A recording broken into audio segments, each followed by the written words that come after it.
es bastante amplio, vamos a resaltar a mis recortar a algunos temas que me parecieron fundamentales y quizás los que más vayan a ver en la práctica clínica, que son las lesiones quísticas del páncreas, la degradación adulta. ¿Se escucha bien ahí? Gracias. Bueno, arrancamos. Las lesiones quísticas del páncreas. Bueno, las lesiones quísticas del páncreas. Generalmente, bueno, son estas lesiones que están bien localizadas dentro de la glándula, definidas como un líquido, y las vamos a dividir rápidamente en lo que es benigno y premaligno. El maligno no puede ser, pero ya vamos a ver después de qué es el carcinoma ductal, pero no es tan fácil poder distinguir entre una lesión benigna y premaligna. Ahí nos van a ayudar los estudios clínicos. La presentación clínica es asintomática en general y suelen ser un hallazgo dentro de otros estudios diagnósticos. Son incidentales, imágenes que se pidieron por un síntoma o una razón que no tiene mucha relación con el páncreas en general. ¿Bien?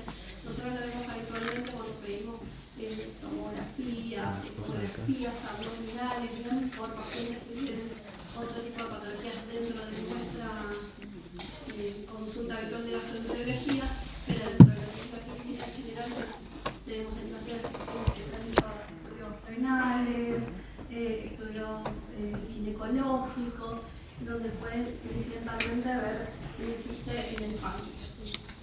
¿Cuándo tienen síntomas? Bueno, en general, cuando el quiste es sintomático ya nos da otro panorama porque muy probablemente tenga una mayor probabilidad de malignidad. El síntoma más frecuente cuando aparece es el dolor.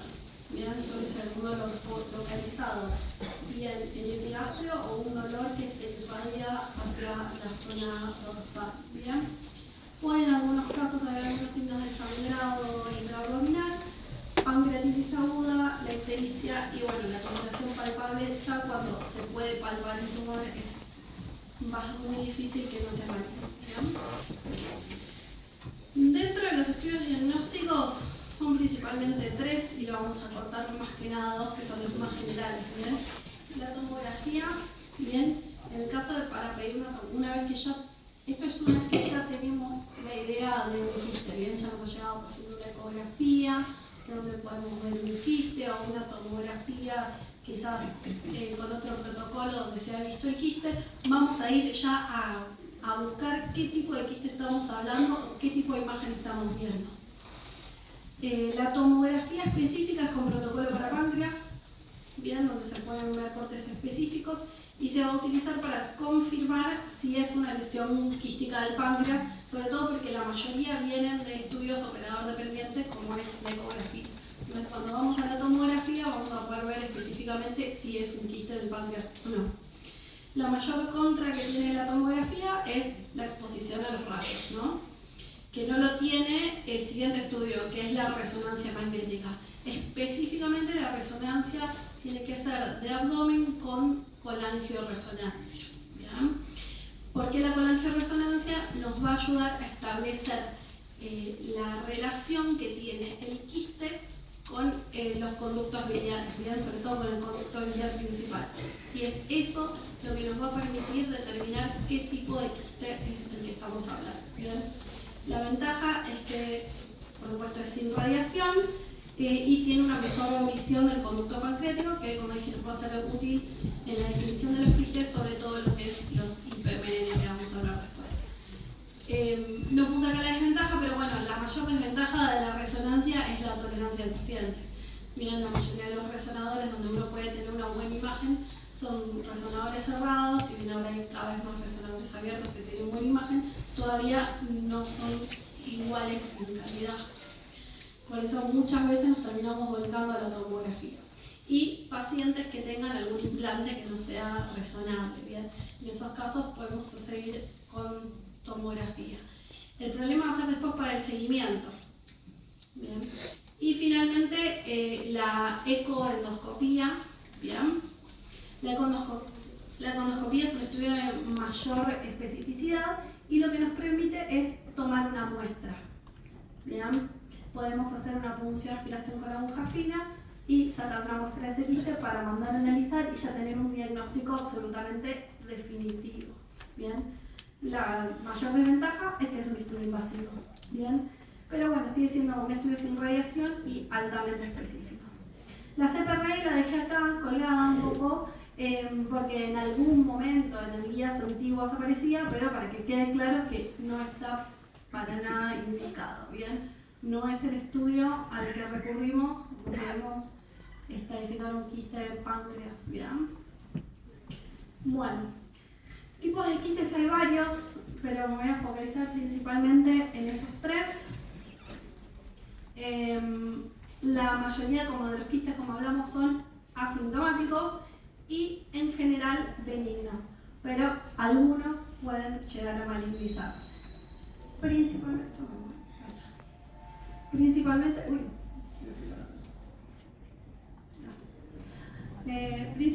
tenemos dentro de los benignos lo que sería la neoplastia quística serosa o el quiste seroso, después el quiste mucinoso y por último el IPMN, bien, que lo vamos a dividir en tres tipos, 1, 2 y 3, que tienen un nombre un poco más específico. El quiste seroso es el que definitivamente es benigno, bien, cada vez que lo vemos, por más de que pueda tener gran tamaño en algunas ocasiones, es un quiste que no tiene alta tasa de malignidad, ¿bien? Tiene crecimiento lento, el 75% lo encontramos en mujeres que están entre 50 y 70 años, puede aparecer en cualquier parte del páncreas y no tiene comunicación con el conducto principal. Básicamente eso es lo que vamos a utilizar para poder hacer el diagnóstico. Tiene dos variantes, la variante microquística y la macroquística. Bien, acá van a ver que estaba bien. La variante microquística tiene esta característica que se dice que es como un panal de abejas con una cicatriz central. Bien, es muy fácil de distinguir en los estudios por imágenes y muchas veces cuando vemos una tomografía quizás común que no tiene protocolo para páncreas, ya se puede hacer el diagnóstico de un quiste seroso y eso no requiere punción y no requiere ningún tipo de estudio adicional por su imagen tan característica. ¿Bien?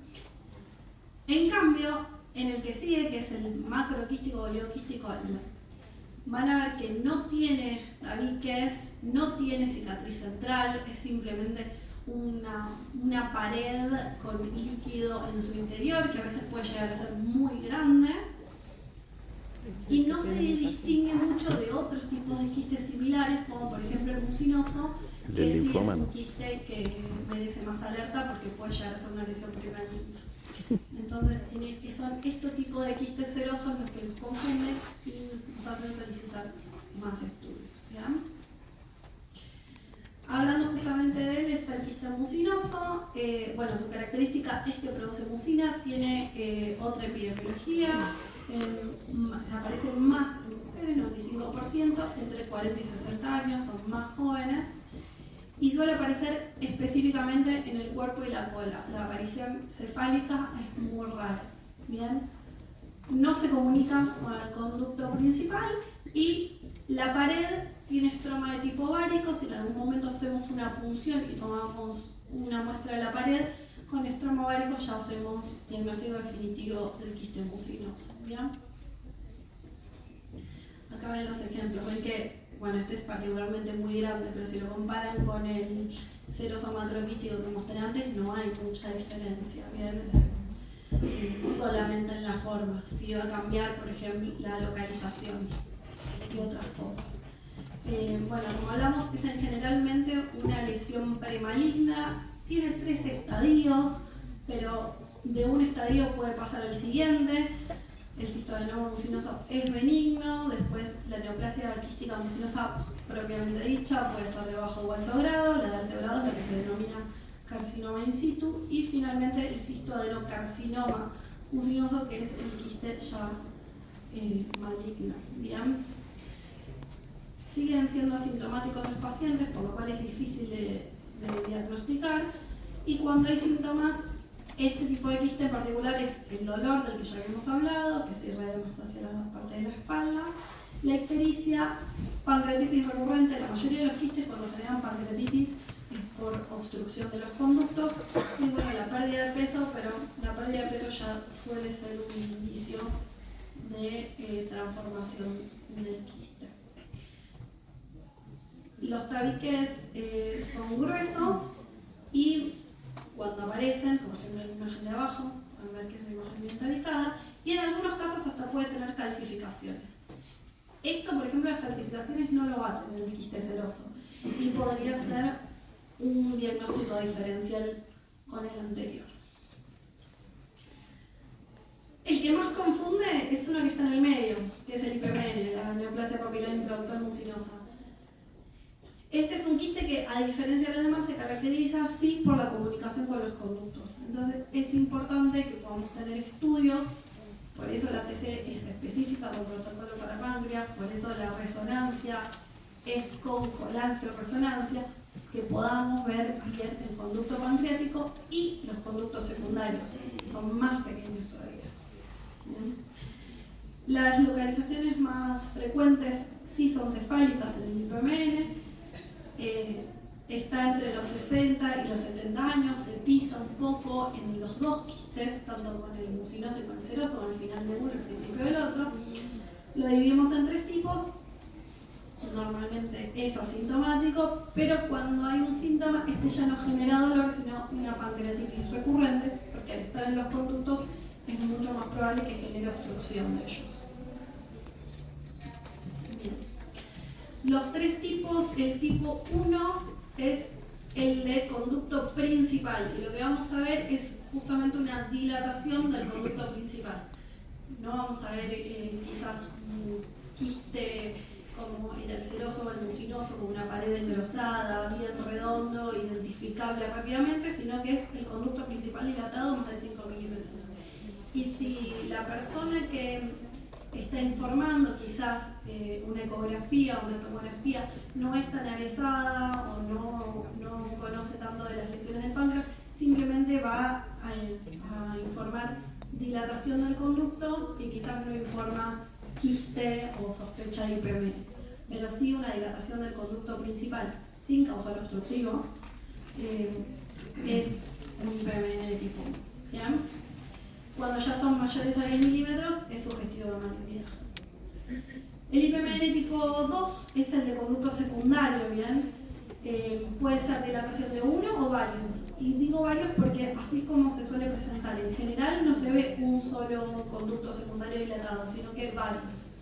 Estos sí se pueden tener una presentación más quística, más redonda, más que se ve un poco mejor con el realce, con contraste. Y estos los suelen informar como quistes. Y tienen comunicación con el conducto principal. Esto es clave, porque cuando ven un quiste con comunicación con el conducto, ya pensamos en un IPMN tipo 2. Y es así como principalmente es el informe. Y el conducto principal tiene que estar sin dilatación. Van a tener conducto normal, un quiste y el quiste que tiene comunicación. Ahí van a ver el IPM. Y el mixto es una mezcla exactamente de los dos. Es distensión del conducto secundario y también del principal, ¿no? El quiste de conducto secundario tiene que estar comunicado. Eso también se informa. Entonces lo van a informar como un quiste en rama secundaria con comunicación con el conducto principal y que el conducto principal está dilatado. Bien. Como regla, los tipo 2 suelen ser casi siempre benignos y los tipo 1 y 3 son los que pueden llegar a tener transformación maligna. Bien. Acá hay algunas imágenes para que puedan ver. Este sería un tipo 1. Esta es una imagen de la falangeoresonancia. Solamente vemos el conducto, pero pueden ver la dilatación del conducto. ¿Ven? Acá se ve mejor una gran dilatación del conducto sin causar obstructivo. En el IPMN tipo 2 van a ver una dilatación de una rama secundaria. ¿Bien? Y en el que es el tipo 3, acá vemos en dos lugares. Acá tenemos la dilatación secundaria y el conducto después con aumento de tamaño, ¿bien? Bueno, la econdoscopía la podemos pedir, va a ser parte del diagnóstico si nos queda la duda. Ya dijimos que en el seroso hay unas imágenes que son muy específicas, como la cicatriz central, con lo cual no pedimos otro estudio diagnóstico y simplemente lo vigilamos. En el IPMN tipo 2 también, si vemos un conducto secundario dilatado con comunicación al conducto principal, pero un conducto principal normal, ya nos deja tranquilos de que es benigno y no pedimos más nada. ¿Y qué pasa en los que están en el medio? Un seroso oligoquístico que quizás parece mucinoso, o un IPMN que la resonancia informa que no se puede establecer la relación con el conducto principal. Entonces no queda la duda de si será un IPMN o quizás es un quiste mucinoso. Para estos casos las definimos por econdoscopía y tomamos una muestra. ¿Bien? Son varias cosas las que se pueden hacer, entre ellas mandar a citología, de eso que hablábamos, de que a veces podemos rápidamente distinguir un mucinoso porque tiene un estromo ovárico, eso lo podemos sacar desde la muestra de la pared que se puede hacer con la punción, pero no en todos lugares se manda citología, no en todos los lugares mandan la muestra de anatomía patológica, pero sí la podemos mandar al laboratorio. Se piden varias cosas, pero entre lo que es la amilasa, la glucosa y el CEA vamos a poder distinguir de qué tipo de quiste estamos hablando. Acá nombra también esta tabla, está sacada de la guía de la Asociación Mundial de Gastroenterología de 2019. Nombra también el pseudoquiste, pero no vamos a hablar hoy de eso. Van a notar que la amilasa marca la conexión con el conducto principal, ¿bien? Por eso el pseudoquiste, que viene después de una pancreatitis y se hace a través del conducto, va a tener una amilasa alta, y el IPMN también tiene una amilasa alta, ¿bien? Si tenemos una punción con amilasa alta, descartada una pancreatitis previa, estamos hablando de un IPMN, ¿bien? Lo otro que mide es la glucosa. La glucosa va a dar alta en los quistes serosos y baja en todos los demás. De manera de que si ya una glucosa informada alta, también nos da la determinación de un quiste benigno. Y finalmente el CEA es el que más confunde, porque va a estar presente en las neoplasias quísticas mucinosas, que son de mayor chance de malignidad, pero también va a estar presente en todos los IPMN, incluidos en los tipo 2, que suelen ser benignos. Bien, ahí es cuando los vamos a tener que cotejar con los otros dos muestras. ¿Bien? El CA 19.9 aparece, pero no se pide siempre. Lo ideal es pedir los dos, CA y CA 19.9, pero en algunos casos, como con estos tres, ya podemos hacer diagnóstico diferencial. A veces no se hace CA y tampoco se manda citología. Bueno, específicamente de los quistes que no se comunican con el conducto, el seroso y el mucinoso, ¿qué tratamiento y qué vigilancia vamos a hacer? Bueno, el seroso es benigno, ¿bien? Así que es muy raro que vaya a una resolución quirúrgica, solamente cuando el tamaño es tan grande que pueden empezar a generar síntomas, obstrucción de los conductos, dolor abdominal o que ya es palpable, ¿bien? En esos casos se pone como un corte 4 centímetros, mayor de 4 centímetros. Las guías dicen resección quirúrgica, pero yo diría se considera resección quirúrgica, porque en la práctica clínica, sabiendo que es benigno y que la cirugía es una cirugía grande, como una cirugía de páncreas, como puede ser una duodenopancreatectomía cefálica o una pancreatectomía izquierda, que pueden tener varias consecuencias para el paciente desde lo endocrino y desde lo exócrino, a veces se lo espera. Bien, se espera, si es un quiste por ahí que tiene 46 centímetros, no se opera, a veces un poco más. Quizás depende de la performance del paciente y se habla mucho de si el paciente quiere hacer o no la cirugía. El paciente que no tiene dolor, no le molesta y no hace pancreatitis recurrentes, bueno, podríamos considerar una vigilancia un poco más larga. Y en los que tienen menos de 4 centímetros no se opera para nada. Vamos a hacer una vigilancia, lo ideal es con resonancia, una vez por año, por 2 años, bien, luego pasados los 2 años de estabilidad, el seroso podría no volver a controlarse, bien. En la neoplastia quística mucinosa, como la lesión es premaligna, se recomienda la resección quirúrgica siempre, independientemente del tamaño. En algunos casos, de nuevo, recuerden que es una cirugía que es muy engorrosa, que es muy larga y que tiene consecuencias para el paciente. Entonces, a veces se charla y se espera un poco más en los que son mucinosos, que por ahí son milimétricos, le dan, sabiendo que en algún momento se va a operar, no es que nunca se va a operar ese paciente, pero bueno, a veces se lo espera un par de meses más, el paciente se organiza porque son cirugías largas y complejas. Y complejo lo que viene después para el paciente, el tratamiento que tiene que tener. Bueno, y los IPMN, al ser 3, es bastante más complicado. Los criterios para resección son, si hay síntomas, cualquier IPMN que sea sintomático, si tiene una citología positiva, por supuesto, o sea, si ya le hicimos una ecografía, hicimos la PAF y la PAF nos dio con signos de malignidad, con células atípicas, si hay presencia de nódulos murales, dilatación del conducto principal, siempre que haya dilatación del conducto principal, y que tenga un tamaño mayor a 3 centímetros. Bien. En este caso no esperamos tanto, y no esperamos tanto como en el quiste seroso, ya con 3 centímetros seguramente haya una cirugía. Bien. Según la guía de Fukuoka de 2017, que es el consenso que se hizo para quistes de páncreas, específicamente IPMN, dividieron 2 categorías, que son los estigmas de alto riesgo de malignidad y después las características preocupantes o worrisome features. En los estigmas de alto riesgo, si bien no son criterios de resección inmediata, ya para nosotros amerita una visita a cirugía de páncreas, ¿bien?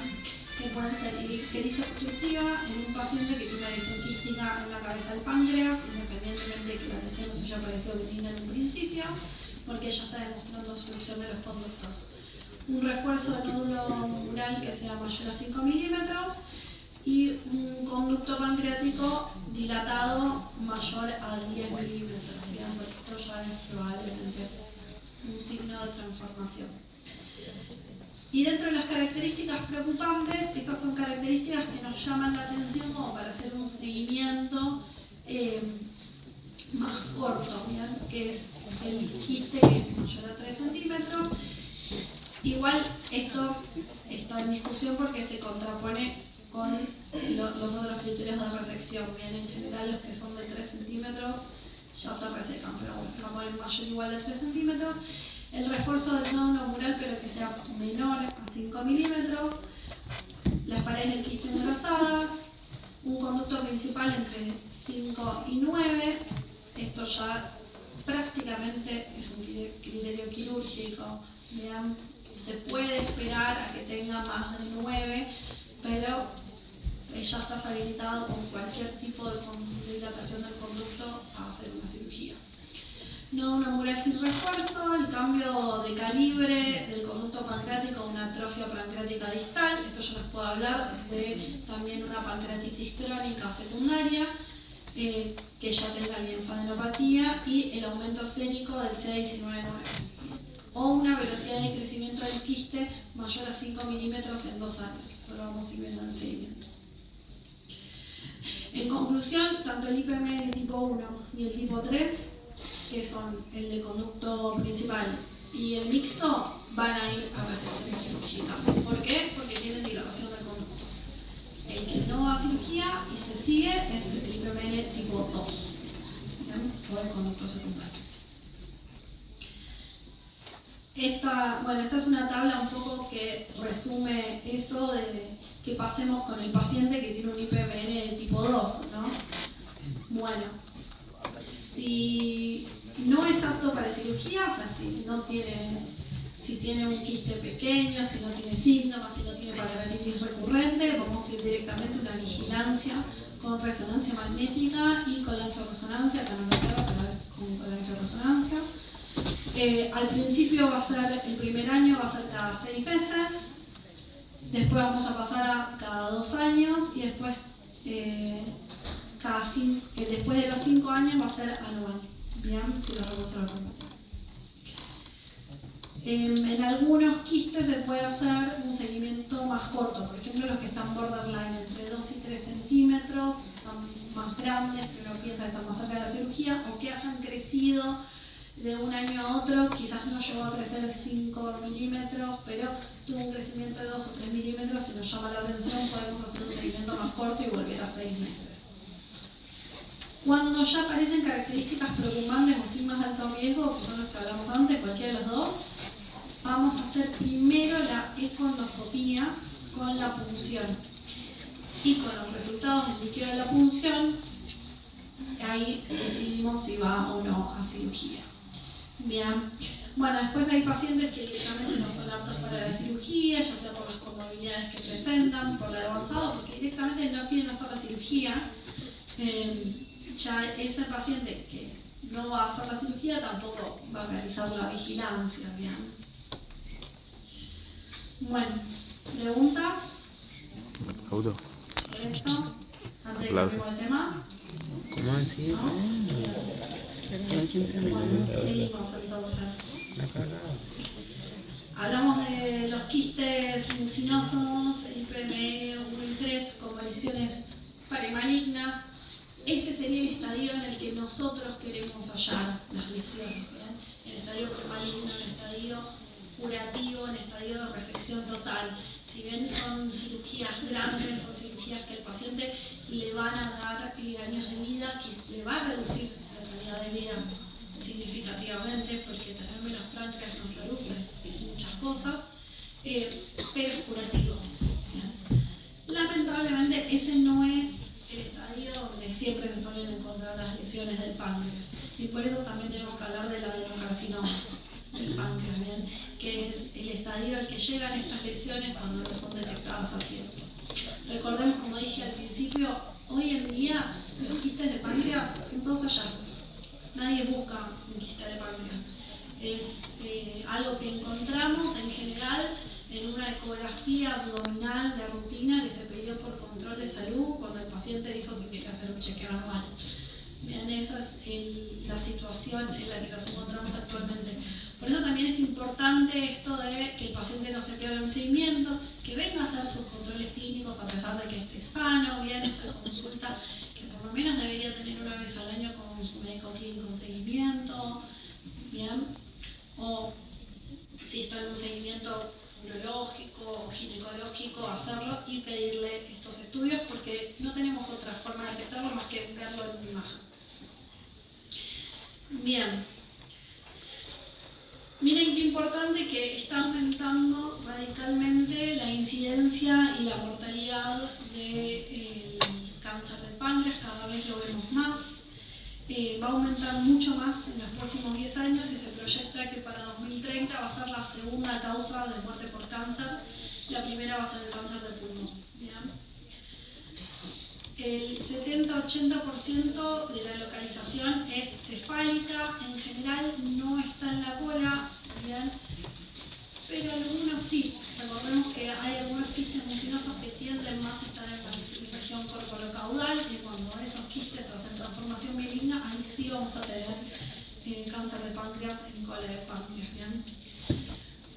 Los cefálicos se diagnostican un poco más rápido porque al estar cerca del conducto biliar lo obstruyen y el paciente tiene ictericia, que es uno de los signos más tempranos, entre comillas, que puede aparecer del cáncer de páncreas, ya que al revés de eso, las lesiones corporocaudales, al estar más alejadas de otras estructuras, no suelen dar ningún síntoma. ¿Bien? Factores de riesgo son obviamente los antecedentes familiares de cáncer de páncreas, el tabaquismo. El tabaquismo es el principal factor de riesgo. mucho menos chance que reduce al 50% las chances de tener cáncer de páncreas en los pacientes que no fuman, ¿bien? El alcohol también, y la diabetes es controversial porque no está visto bien si es la diabetes como factor de riesgo del cáncer de páncreas o como una causa, o que la lesión de páncreas es una causa de la diabetes, ¿bien? No se ha visto bien cuál es la relación causal. Tanto el tabaquismo como el alcohol también son grandes factores de riesgo para la pancreatitis crónica, que eventualmente se puede relacionar con un cáncer de páncreas. Y las manifestaciones son inespecíficas, excepto que veamos la ictericia en los tumores cefálicos, que es por obstrucción, y ahí lo vamos a buscar. Cuando hay signos y síntomas, suelen ser inespecíficos, dolor abdominal, diarrea, pérdida de peso. Bien, no nos dice mucho. Acá están los tres principales, ¿no? La astenia. Hoy en día astenia es bastante difícil de diagnosticar como único síntoma. La pérdida de peso involuntaria y la anorexia. Bien. Vamos a hablar de estos tres que son signos específicos que nos llevan a buscar un cáncer de páncreas, que es una pancreatitis aguda de causa no definida. Cada vez que tengamos un paciente que ha hecho una pancreatitis, una amilasa hiperelevada y no sabemos de dónde es, una imagen en el páncreas para ver primero que no es una obstrucción y después que esa obstrucción no sea por un tumor, ¿bien? O en los pacientes que tienen pancreatitis recurrente también. La diabetes, sobre todo cuando es una diabetes de reciente comienzo, siempre recomendamos que en estos diagnósticos no se le hace imagen de páncreas a todos los pacientes con diagnóstico de diabetes, pero sí se recomienda a los pacientes añosos que comienzan con diabetes hacer una imagen del páncreas. O quizás en pacientes que ya tenían diabetes y han modificado el patrón de conducta hacia el tratamiento, que ya no tienen buena respuesta. Y después, bueno, la enfermedad tromboembólica, en ausencia de otros factores de riesgo, vamos a ir a buscar generalmente una enfermedad maligna, no descartar el páncreas. Bien, ¿qué estudios diagnósticos vamos a pedir? Similares a los anteriores, la tomografía de abdomen y la resonancia, bien, con colangioresonancia para poder ver los conductos. Siempre que pidan la TC, con protocolo para páncreas y la resonancia con colangioresonancia. A veces piden colangioresonancia sola y les mandan solo la imagen del conducto, por eso es importante resonancia de abdomen con colangioresonancia. Puede ser con los contraste de abdomen, pero sí que esté la colangio. Acá vemos imágenes, ¿no? La masa cefálica en una resonancia. Y acá la vemos en tomografía, en dos cortes distintos. Bien. Estudios de laboratorio le vamos a pedir a este paciente. En los estudios de laboratorios generales, la parte importante de la glucemia y la hemoglobina glicosilada, aunque no sea un paciente diabético o que no tenga signos de diabetes, porque puede eventualmente desarrollar también una insuficiencia endocrina, y si eventualmente va a ser un paciente que se va a operar, necesitamos tener el basal. Urea, creatinina, ionograma, hepatograma, perfil lipídico, coagulograma, proteinograma, todo eso nos va a dar el performance del paciente en el momento, y los marcadores tumorales, principalmente el CA y el CA19-9. No son marcadores específicos de páncreas, el CA y el CA19-9, son específicos de tumores intraabdominales, ¿bien? Pueden estar modificados por muchas cosas, principalmente inflamaciones abdominales, cirugías recientes, todo lo que toque el peritoneo. Entonces hay que saber bien en qué condiciones está el paciente. He tenido pacientes que me los han derivado porque tienen un CA19 elevado, con una imagen de una ecografía con rarefacción de la grasa cerca del páncreas, y en la paciente se había hecho una colecistectomía.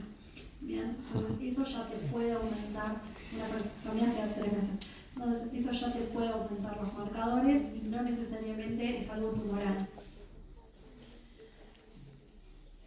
Bueno, el 90% del cáncer de páncreas es esporádico. Es para la relación genética. Pero cuando está, esos pacientes tienen que entrar en una pesquisa.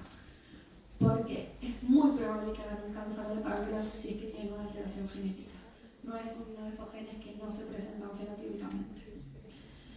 Dentro de este 10% hereditario tenemos los síndromes específicos genéticos como el Peugeot, los BRCA2 positivos, el melanoma múltiple atípico familiar y el síndrome de Lynch, que el síndrome de Lynch principalmente se manifiesta con cáncer de mama y de colon hereditario, pero también puede aparecer cáncer de páncreas, de vejiga y de próstata, y en algunos casos cáncer gástrico también. Y la pancreatitis hereditaria, que son los pacientes que tienen el gen RSS1 positivo, ¿verdad? Y aparte aparece el cáncer de páncreas familiar.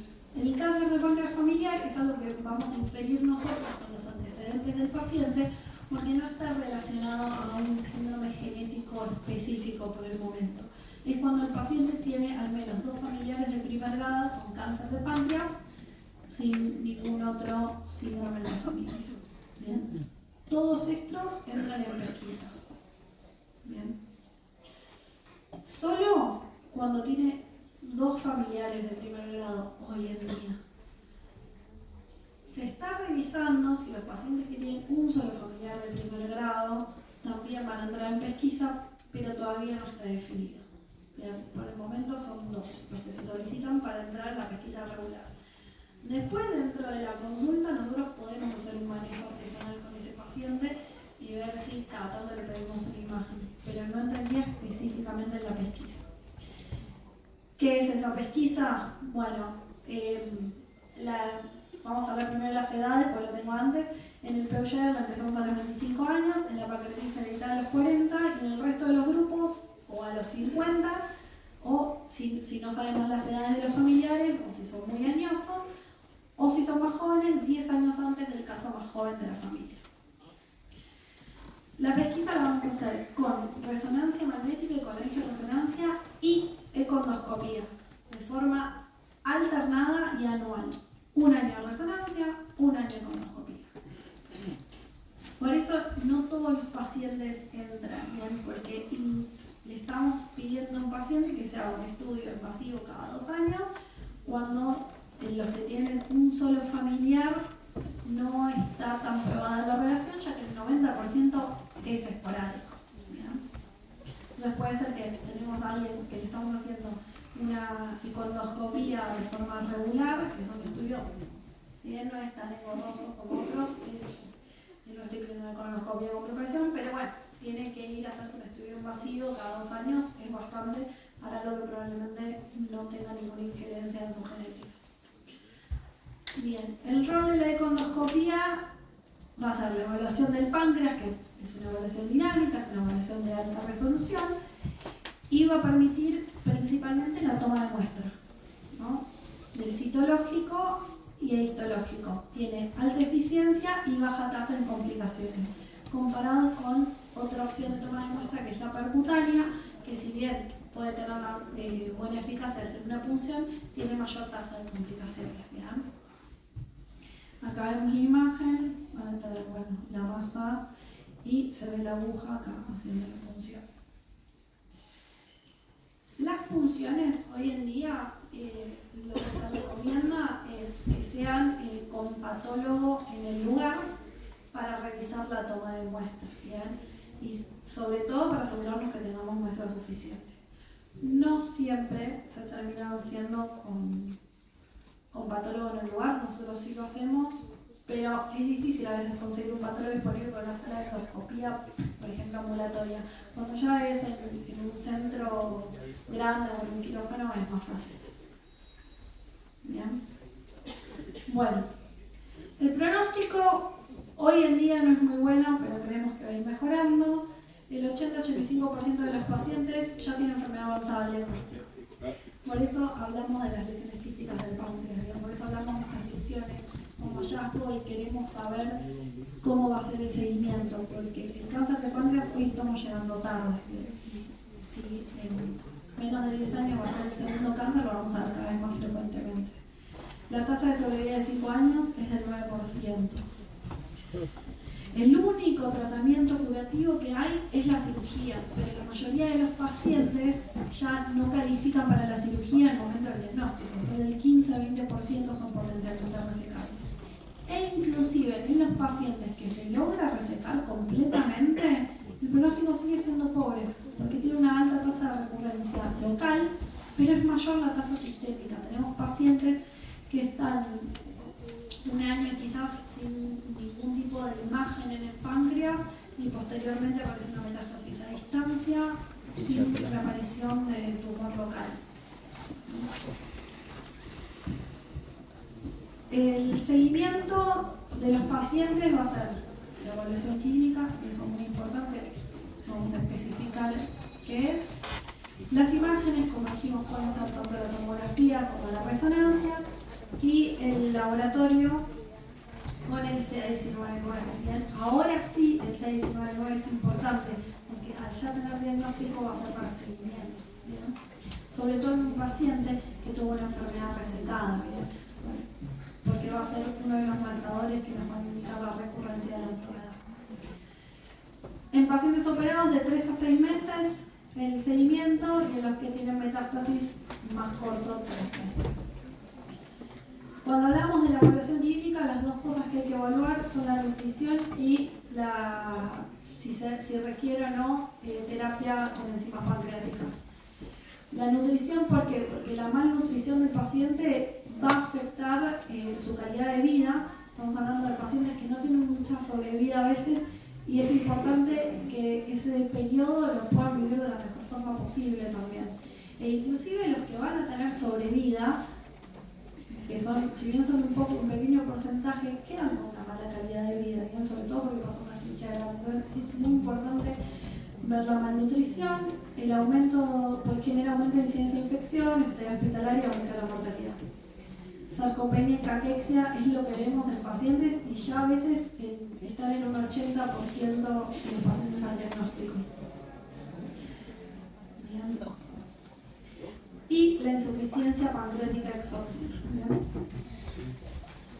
Esto es lo último. La insuficiencia pancreática está presente en el 90% de los pacientes con cáncer de páncreas al momento del diagnóstico. Si bien hoy en día para decir que alguien tiene una insuficiencia pancreática no es específicamente un estudio de diagnóstico estándar, pero lo que utilizamos es la elastasa en materia fecal, una elastasa menor a 200 suele hablar de insuficiencia pancreática, y hay que suplantarlo con enzimas. En los pacientes con cáncer de páncreas iniciamos la terapia de reemplazo aunque no tengamos elastasa, bien, en el momento del diagnóstico, porque muy probablemente ya tengan insuficiencia pancreática y ya sea grave.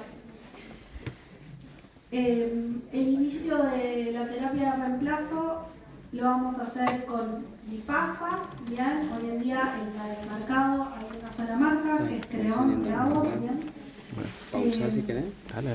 Es una enzima que se da con las comidas porque se utiliza para la digestión del alimento, principalmente para todo lo que es el tenor graso.